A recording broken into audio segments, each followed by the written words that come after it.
Welcome to Mentoring in Real Life, where we talk about what it takes to find and be a great mentor. I'm Angela, and together with my co-host Bill, we know the power of mentoring and what it can do in your life on both sides of the table. If you're interested in learning tips, tricks, and hearing stories about mentoring, you're in the right place. Come join us.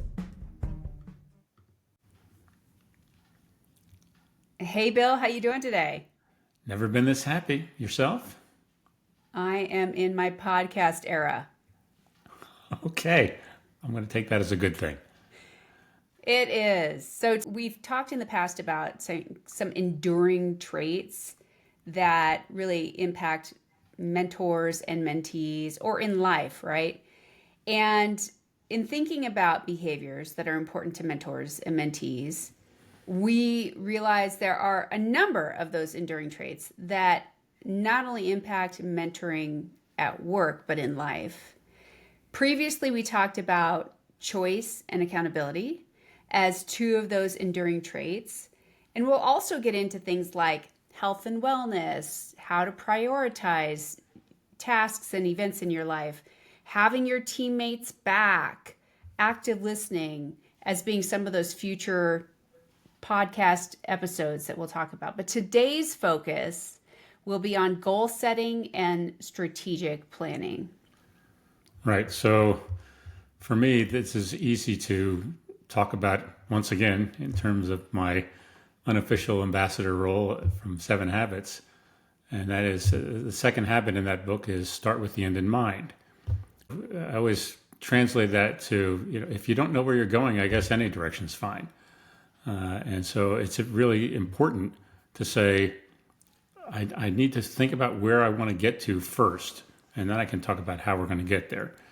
A corollary to that conversation comes from a terrific book called How Big Things Get Done. It says you want to think slow and act fast. And what that means is you really want to put some thought into where you're going before you start moving out. Except in really truly emergency related situations, you're much, much better off thinking about the problems and the solutions than just starting activity that may turn out to be wasted energy.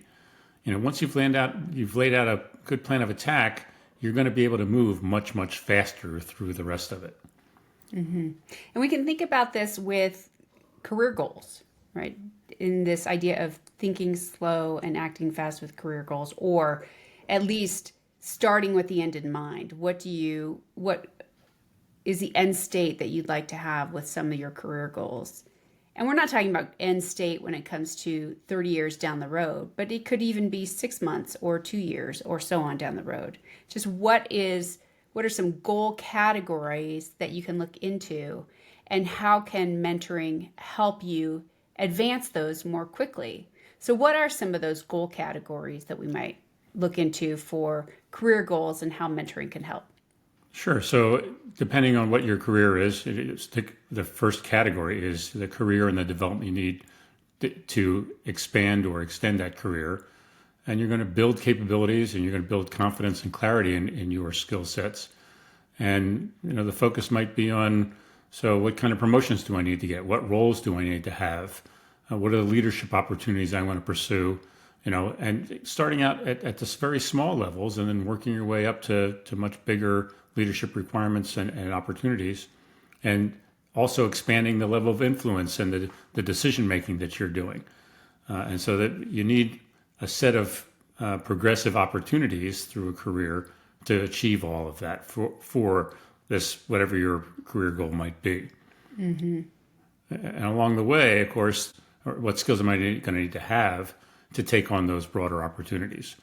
And so you start to focus on very specific competencies like team leadership and your ability to coach, your ability to give feedback, storytelling, delegation, a couple of those things that are very specific competencies that are going to be part of growth in almost any career field you can think about. Mm-hmm. Yeah. And along the way, we've talked about this in the past as well, but the impact of relationships and your network can't be understated. And so when it comes to actually meeting some of your career goals, expanding meaningful professional connections is inherently incredibly important when it comes to building out your career. And those might come from maybe your sponsors, your customer base, maybe some peers that you have and advocates. And we've talked about expanding your network in internally to your organization or company, but also within your industry and at events like trainings and conferences as well. Right. And when you do that, you're going to have other opportunities as you grow. When you expand that network, it's going to be not just to peers and advocates, but as you become more senior, and I don't mean very senior, I just mean more senior than wherever you are right now, are you giving back to the organization as you grow? Are you going to mentor people behind you? And are you going to take on opportunities to speak to bigger groups and help teach the folks around you? And so you're giving back to the organization, you're contributing to the organization in a much broader sense, and it's going to strengthen everybody else around you, and it's going to strengthen the organizational culture. And by definition, if you personally are contributing to that, you're taking on greater leadership roles in the organization. And it becomes a very, very valuable set of skills and behaviors that will serve you well in almost any career you can think about. Yeah. And so if I'm a mentee or even a mentor, quite frankly, and I have developed out some career goals and I realize I'm not meeting those goals well, and you're seeking to get some, insight as to why you're not meeting those career goals. What can mentors do if they observe behavior that is not consistent with their mentees' goals that they have expressed they want to achieve? Yeah, so I would say that it's not what can they do, but what must they do at this point. If your mentee has expressed some career goals, but they're still exhibiting behaviors that don't are not aligned with those career goals, if they have not developed the skills for how to meet those new goals, it's time for some feedback. And so we've talked about feedback in the past, and we'd like to think that clear and compassionate feedback is the kind way to give feedback. If you've heard or observed a mentee act in some condescending or disrespectful way to their teammates or their coworkers, or even if you just see like the body language around the room demonstrating that people are uncomfortable, or if the people around them stop engaging in this discussion or they shut down, that absolutely requires some feedback. And the way I would start that is to ask the mentees, how do you think you're being perceived by your teammates or your coworkers? If I'm aware that there are concerns about that, it's just so fundamental to make it clear to the mentee that those concerns are real and they need to take those on. Some people seem to be unaware of where they stand with their teammates. You mean, so if I'm a mentor and I say, are you aware some people think you're an a-hole? Is Well, that clear and compassionate? well, okay, it's really, really strong on clarity. I'm not so sure about the compassionate part. And it would be incumbent upon you as a mentor, to try and find a little softer delivery of that one. But the point needs to get through. So I'm not advocating for something that is so kind that you miss the point that there's a real problem. I'm definitely going to say that you need to be very, very clear. And if they don't seem to be getting it, then you do need to sort of progressively use stronger language until it's clear that they understand the point you're making. Yeah. So another piece of feedback that a mentor can provide is making sure that the mentee understands if they've identified a specific goal they have in a role they want to take on, or a title within the organization, or some future state that is advanced to where they are right now. Do they understand the scope of the job? If they've been doing work that has been very task oriented without a lot of need for personal interaction, and so therefore they don't realize that they can be perceived as an a-hole? Do they recognize that movement up the chain often demands more and better people skills? You know, if part of their plan is to grow the size of their team or take on a much larger team, first of all, do they recognize the demands of that new position? And secondly, do they recognize where their own skills do or do not match those needs? Will they readily delegate technical tasking to move up into more of a management position? What happens if the mentee does understand the scope of the position? Yeah, so it's great they've identified what they're really good at and maybe the places where they need to work on it. That's when the mentor can sort of help lay out the strategy that says, okay, here's the training that we're going to make sure we get you lined up for. Additionally, though, it's not just the training. You can't say, okay, well, I got the training, so I guess I'm a good people person now. I certainly have personal experience with working with a number of folks, and I think you have some in your coaching experience, where there still is a lack of awareness of where they actually fit in their people skills spectrum. And the key to it for everybody is repetition. You don't get the training and you're done. You get the training so that now you can start on the actual performance of behaviors. And Malcolm Gladwell wrote a book called Outliers that talks about the people who become experts. In order to become an expert at doing almost anything, you need 10,000 hours of practice. I would submit to you that that's not unique to the examples he gave in the book about sports or about music or about even coding for software. That is a common thought for anything you want to be an expert at, including people skills. And so the repetition of those experiences is fundamental to being successful at doing that better. Mm-hmm. Yeah. And so when the mentee understands the scope of the position and has identified their strengths and where they need more experience to get there, then the mentor can help the mentee lay out a strategy to achieve the goal that they have, right?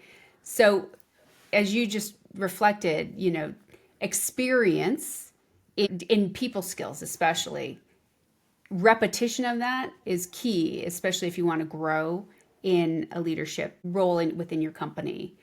What about repetition of experience in a particular type of task or project? So when we talk about growing that experience, those 10,000 hours, it isn't doing the same thing over and over again for 10,000 hours, particularly if you're talking about a career in business and you want to grow that career into opportunities that have you more in charge of more and more of the business, then you're going to have to grow the breadth of experience that you have as well. It won't be, if I've managed one project and it was 5 people and I did a really good job, does that mean I'm ready to manage any project of any size? And the answer, of course, is no. And so breadth of experience for, if you're managing project, the number of people that you have, the breadth of the tasking, the amount of contracts that you've had to work on to get additional support, all those things will drive an increased breadth of knowledge and experience and expertise that you're trying to grow. And it's going to also be fundamental to growing in the breadth of your influence and the types of roles that you'll be ready to take on. Mm-hmm. Yeah. Now, what happened when I know you stayed at our organization for several years. You came in, Several. you I don't know came if you in can as count a much younger 40 as man. several, but whatever. You came in as a much younger man than you left the organization. That's a true statement. So when you came in, how did you navigate your own career growth? So when I started, I was just coming off of active duty in the Navy, and I had been in charge of groups of people on board ship. And I might have had some set of expectations in my brain about I'm ready to lead larger parts of the organization. But when I moved to our organization, it was the first time I actually was going to have the opportunity to be in charge of civilians, Being in charge of sailors is much simpler on a few levels, not the least of which is you give an order and people follow it or they get in big trouble. Not so much in civilian life, as most people know. And when I started in that position, I was the project manager for a project of one myself. And it was a great experience. And I started growing the technical experience that I didn't have coming in from the Navy. But I also started figuring out that by observing my mentors at the time, that managing civilians in the workforce has its own unique set of requirements and skill sets that are necessary. Within the first year of my starting, I had a mid-year assessment, and they were working on my development plan and said, "So, where do you want to go in this organization?" To which I said, almost a little bit too cavalierly, I said, "Well, I don't know how to come to work without thinking about someday I'd like to be the executive director of the organization." Having no real thought that that was really where I was going to go, but I wanted to constantly be thinking about how do I grow my career was really the message I sent. But when I said that, my mentors at the time and my supervisors, as it turned out, helped me lay out a path that says these are the kinds of skills you're going to have to grow, and these are the types of positions you're going to have to fill on the way to being an executive director. And it helped lay out a set of expectations for me that said, okay, I want to manage this project. I want to manage a bigger project. I want to take on a bigger business role. Maybe someday I want to be in charge of a branch. Maybe someday I want to be in charge of a division and then a department and then the executive director. And what came very clear to me very early on through that conversation was, hey, dude, this is going to be a marathon. It's not going to be a sprint.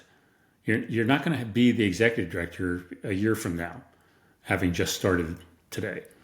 And I think that's sort of an important part in laying out these strategic goals with your mentees is setting those expectations. If you want to be the CEO next week, I guess you can do that as a startup. You can go do your own startup and you'll be the CEO and you'll be in charge of the entire workforce because it'll be you. But if you want to do that in a bigger organization, there's going to be a path to follow.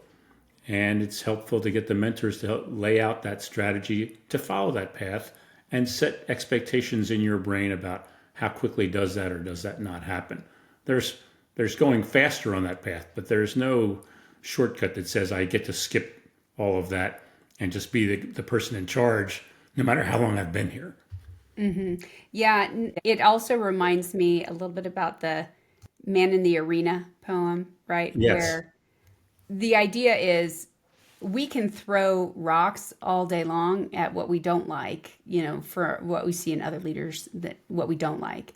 But until we're in that position and have some reps in it and have some days in it and have some experiences under our belt in it, then we aren't growing in that capability either, right? So just making sure that you recognize that a person recognizes that career growth isn't intended to be a sprint. It is intended to be a marathon.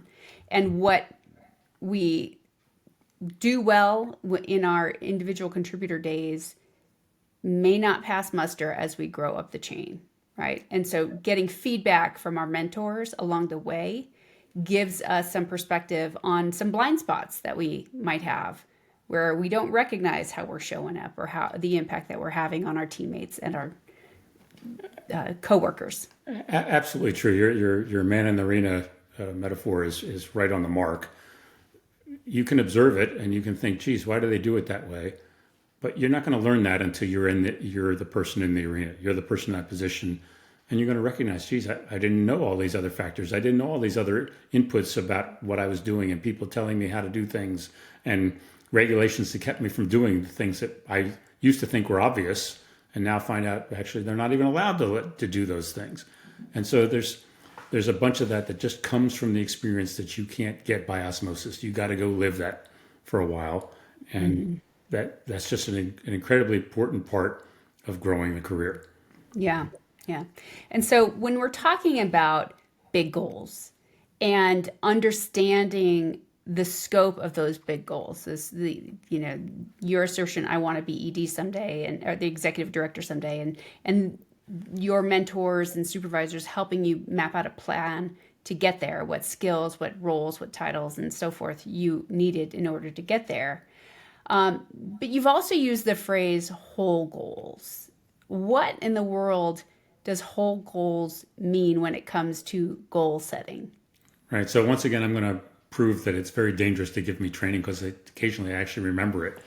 And a couple of decades ago, maybe 3 decades ago, they told us, okay, we're all going to get in a room. We're all going to learn about whole goals.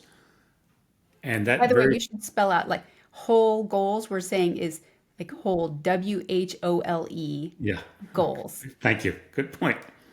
Complete goals. How about that? Complete goals. That's It, right. it was called whole goals at the time.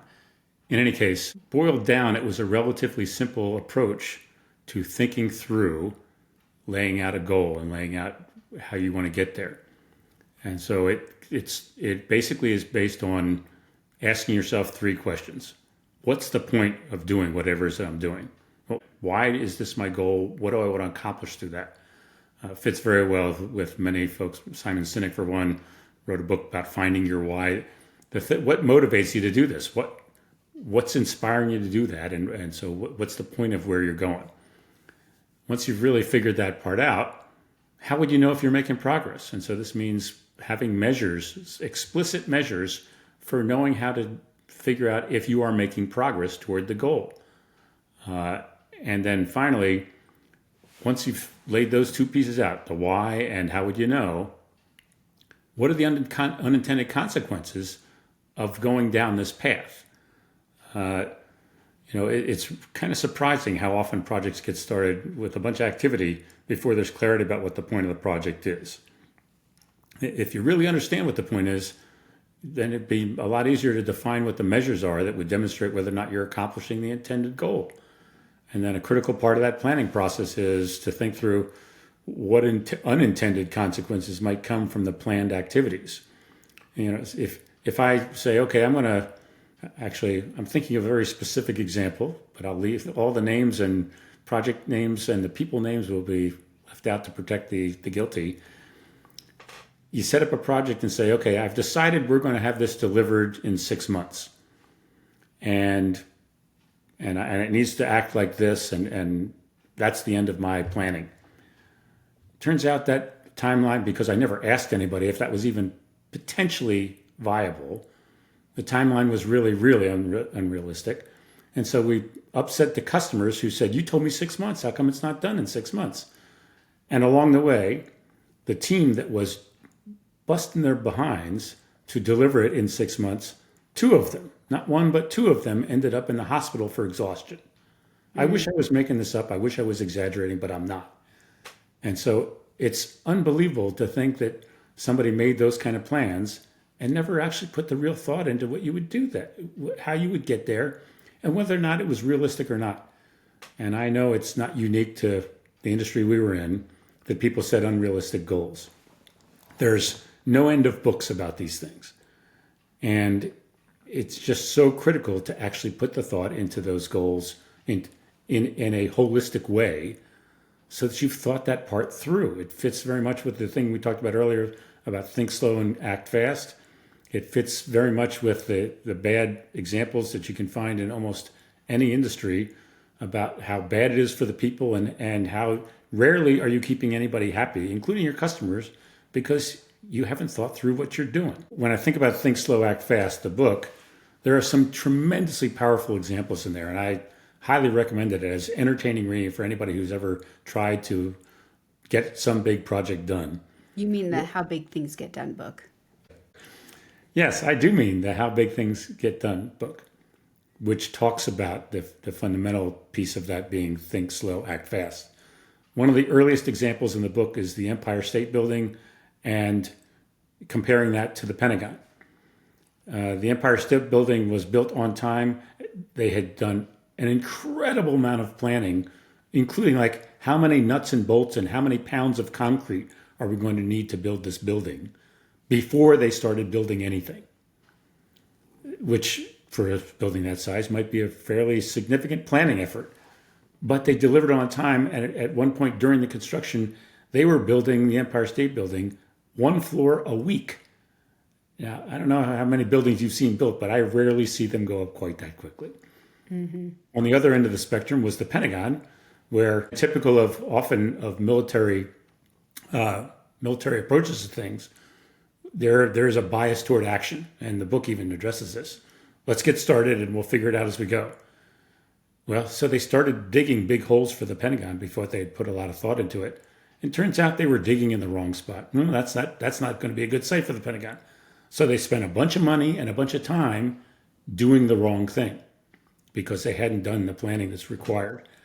And so I'm not putting anybody in a report. That's one example of many in the book that talk about people getting started before they've put any plan together. There's a healthy tension Yeah. in this between thinking slow and acting fast, and the adage, I think it was Mark Zuckerberg when he started Facebook, that talked about move fast and break things, right? So he was really trying to get capability out to people very, very quickly, and wanted his engineers and software developers to move fast and break things, which there's been some pushback on that in recent years, on this idea of moving fast and breaking things, because if you don't think about unintended consequences, those unintended consequences will come back and bite you in the butt.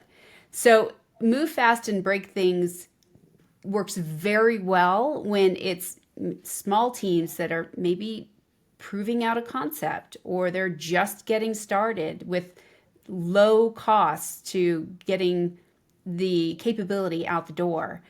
But it's much, much different when there are large scale or societal implications. So just recognizing that healthy tension between acting slow and moving fast, that is really well outlined in How Big Things Get Done, and the adage of move fast and break things, especially when, there's bureaucracy isn't great, but some bureaucracy can be really helpful, especially when it comes to things that are regarding safety or societal implications.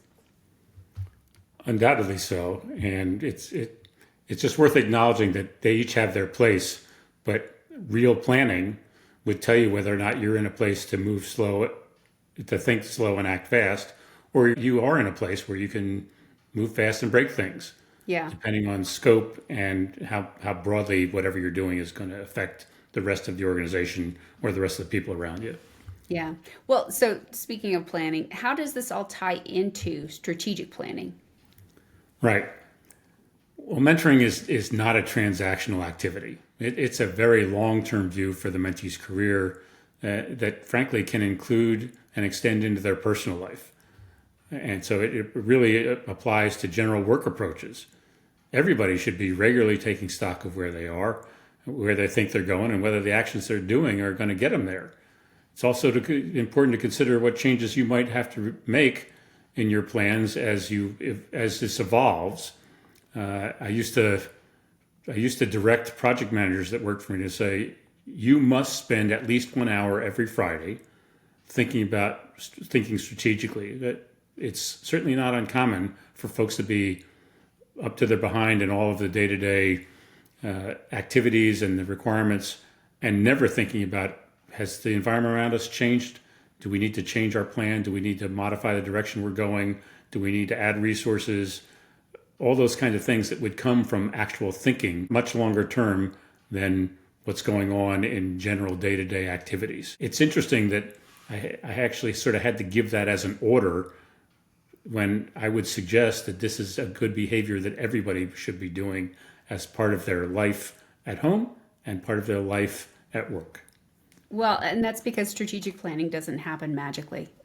It's not It doesn't. something that it's not something that you wiggle your nose and voila, you're heading in the direction of this long-term vision that you may or may not even know you have, right? It has got to be intentional. And so you directing people to spend at least an hour every Friday in picking their head up and looking at the horizon is making it an intentional part of their practice. So mentees, we are recommending that you do this for your own career as well. So set a cadence for sitting down and conducting an evaluation of where you are, what experiences you've had, what you'd like to work on, and what help you need to get there. And then you can ask your mentors for guidance on how to navigate your next step. What should mentors do? Think Yeah, about this. well, they should do just what I said a minute ago. You got to hold everybody accountable for taking regular stock of where they are on the plans that you've helped them to lay out. It's not none of it's a one and done. Just like we talked about a little bit earlier, it takes practice and it takes the consistent experience of doing this to get much better at it. And so the mentor's job is just to make sure people are doing that as a regular part of the way they approach work and approach life. Yeah, and when mentees are leveraging their mentors for help in their career advancement, they actually get there faster, right? So goal Undoubtedly so. setting, what's that? Undoubtedly so. Yeah. So goal setting propels career advancement, and mentors can help mentees understand the scope of their goals, give feedback on observed behavior, and also support the mentee on how to set up next steps in their career. What have we missed, Bill? I think you captured it quite nicely. But so we're about to wrap up here, but I'm going to change it up a little bit from the way we've wrapped up each time before. So obviously we appreciate everybody listening to this episode of Mentoring in Real Life. If you have thoughts or questions, feel free to leave us a comment or send an email, which we've included in the show notes. If you liked what you heard, please subscribe and rate the podcast. And we've often said, of course we want 5 stars, but we spend a lot of time talking about feedback in this podcast. And so I think we're going to change up the way we end this and say, we actually want you to rate the podcast and provide us with feedback. We like it if it's clear and compassionate, but we'll take any feedback you have. And so please do give us the feedback because we're constantly interested in making it better. And of course, finally, feel free to share these ideas and share the podcast with friends. Until next time, help others climb.